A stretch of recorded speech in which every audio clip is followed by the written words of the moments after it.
जेव्हा कायद्याचे रक्षकच भक्षक बनतात तेव्हा न्याय मागायचा तरी कुणाकडे असा प्रश्न उपस्थित होतोय।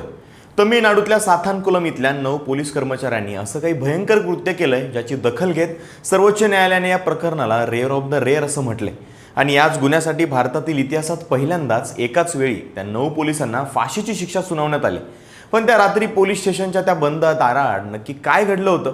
त्या 9 जणांच्या उपस्थितीमध्ये त्या बाप लेकाचा मृत्यू का आणि कसा झाला? काय होता त्या रात्रीचा तो थरार ज्याने क्रूरतेची सुद्धा व्याख्याच बदलली हेच सांगतो। व्हिडिओ शेवटपर्यंत बघा। नमस्कार, मी शुभम गोरे आणि तुम्ही पाहताय लगाव बत्ती। तारीख होती 18 जून 2020। त्या काळामध्ये भारतात कोरोना महामारीने हाहाकार माजवला होता। सरकारी नियमांनुसार दुकानं फक्त संध्याकाळपर्यंतच खुली ठेवण्याची परवानगी होती। तमिळनाडूतल्या सातानकुलम भागामध्ये 59 वर्षीय पी जयराज यांचे मोबाईल रिपेअरिंगचं एक छोटंसं दुकान होतं। या व्यवसायामध्ये त्यांचा 31 वर्षांचा तरुण मुलगा बेनिक्स त्यांना मदत करायचा। त्या दिवशी जयराज यांना वेळेत दुकान बंद करायचं होतं, पण त्यांच्या दुकानासमोर काही मजूर आपल्या मालकाकडून मिळणाऱ्या मजुरीची वाट पाहत उभे होते। आणि तेवढ्यात तिथं सातानकुलमचे पोलीस आले आणि त्यांनी तिथे उभ्या असलेल्या मजुरांना विनाकारण शिवीगाळ करायला सुरुवात केली। मजुरांना तिथून जबरदस्तीने हाकलून देण्यात आलं। जेव्हा ही गोष्ट पी जयराज यांच्या लक्षात आली तेव्हा ते मध्यस्थी करण्यासाठी पुढे सरसावले आणि त्यांनी मजुरांना तिथेच थांबायला सांगितलं। पण वादाला नेमकी इथेच ठिणगी पडली। जयराज यांनी पोलिसांच्या कामात दिलेला हा हस्तक्षेप पोलिसांना खटकला। तिथे असलेल्या एका हवालदाराने ही माहिती आपल्या वरिष्ठ अधिकाऱ्यांना दिली। दुसऱ्या दिवशी संध्याकाळच्या सुमारास काही पोलीस आले आणि त्यांनी कशाचाही विचार न करता जयराज यांना ताब्यात घेत त्यांना पोलीस स्टेशनला नेलं। काही तक्रार नसताना जयराज यांना अमानुषपणे मारहाण करायला सुरुवात केली। जेव्हा वडिलांना पोलिसांनी पकडून नेल्याची बातमी बेनिक्सला समजली तेव्हा तो तातडीने पोलीस स्टेशनला पोहोचला। वडिलांना अमानुषपणे होत असलेली मारहाण पाहून बेनिक्सने त्यांना वाचवण्यासाठी मध्यस्थी केली। तेव्हा पोलिसांनी त्यालाही ताब्यात घेतलं आणि कोणत्याही तक्रारीशिवाय त्याला सुद्धा बेदम मारहाण करायला सुरुवात केली। पोलीस चौताळल्यासारखे इतके त्या दोघांना मारत होते की त्या मारहाणीमध्ये दोघेही बेशुद्ध पडायला लागले।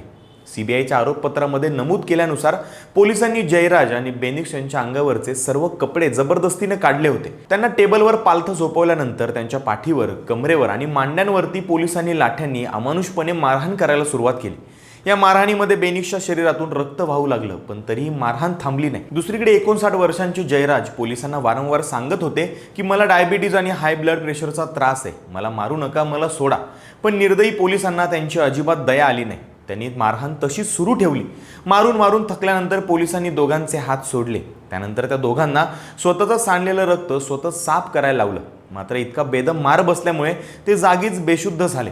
दुसरीकडे रात्रभर जयराज आणि बेनिक्सचं कुटुंब त्यांना सोडवण्यासाठी पोलीस स्टेशनला येऊन थांबलं होतं। तेव्हा पोलिसांनी त्यांना सांगितलं की दोघांना उद्या सोडलं जाईल आणि त्यांच्यासाठी नवीन कपडे घेऊन पोलीस स्टेशनमध्ये येऊन थांबा। पण इकडे त्याच रात्री बेशुद्ध अवस्थेत असताना बेनिक्सची तब्येत बिघडली आणि त्याला तातडीनं शासकीय रुग्णालयामध्ये दाखल करण्यात आलं। पण अतिरक्तस्रावामुळे 22 जून 2020 रोजी बेनिक्सचा मृत्यू झाला आणि त्याच्याच दुसऱ्याच दिवशी 23 जूनला जयराज यांच्या मुलाच्या मृत्यूच्या धक्क्याने, बेदम मारहाणीमुळे आणि हार्ट अटॅकने त्यांचाही मृत्यू झाला। सुरुवातीला पोलिसांनी हे प्रकरण लपवायचा खूप प्रयत्न केला, पण भक्कम पुराव्यांच्या आधारे जयराज आणि बेनिक्सच्या मृत्यूंच्या संदर्भामध्ये कोविलपट्टी पूर्व पोलीस ठाण्यामध्ये 2 FIR नोंदवण्यात आल्या। पुढे हा तपास CID कडे सोपवण्यात आला। शवविच्छेदन अहवालामध्ये बेनिक्सच्या शरीरावरती 13 आणि जयराजच्या शरीरावरती 17 बाह्य जखमा असल्याचं आढळलं।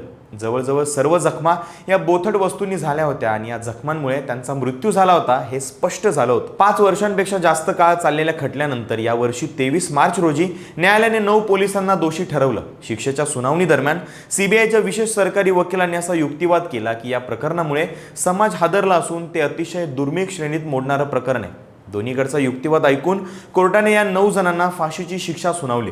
यामध्ये तत्कालीन पोलीस निरीक्षक S श्रीधर, उपनिरीक्षक K बालकृष्णन आणि P रघु गणेश यांचा मुख्य समावेश होता।